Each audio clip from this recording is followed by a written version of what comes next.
በዓለም ላይ መሆን የማይቻሉ ድንግል ማርያም ነው ይላል። በዓለም ላይ መሆን አይቻልም። ለምሳሌ ሊቅ ሊቅን ይተካል። የመጽሐፍ መምህር የመጽሐፍን መምህር ይተካል። በዓለም ላይ የማትተካ ድንግል ማርያም ናት። ኤልያስ ኤልሳን ተክቷል። ለምሳሌ እነ ኢሳያስ እነ ሕዝቅኤልን ተክተዋል። በሐዲስ ኪዳንም ሐዋርያት ሐዋርያን አበውን ተክቷል። ጴጥሮስ ቀለሚጦስ እስክንድሪያን ተክቷል። ዘሮምን ተክቷል። ወንጌላዊ ቅዱስ ዮሐንስ እነ ፖሊካርፐስን ተክቷል እና አግናጢዮስን። እነ ፖሊካርፐስ ሄሬኒዮስን ተክቷል። እነ ሄርማረኛም ተተክተዋል።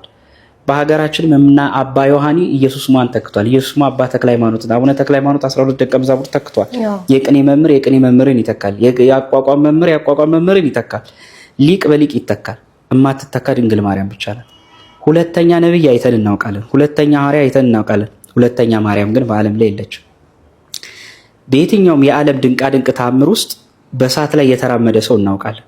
በውሃ ላይ ተራመደ ተብሎ ዓለም ለራሱ ፍላጎት እገሌ እኮ እንዲያረገ ተብሎ ድንቃ ድንቅ ጂኒስ ቡክ ላይ ተመዝግበዋል። በዓለም ድንቃ ድንቅ ውስጥ ግን አምላክን የወለደች ሴት ልታሳየኝ አትችልም። ወደፊትም ወደ ኋላም እስከ ምጽአት ዘመን የማይኖር ከሰው ወገን ኑሮ የድንግል ማርያም ኑሮ ነው። በቃ አንዴ የተኖረ ኑሮ ነው። አንዴ የማይደገም ህይወት ነው። አምላክን ድንግል ሆና የድንግልን ወተት ያጠጣች፣ አምላክን ታቅፋ በአብ እቅፍ ያለ ወልድን ማቀፍ፣ ይሄ የትም የማይገኝ ጸጋ ነው። ለዚህ ነው ከፍጡራን ትበልጣለች ያለው።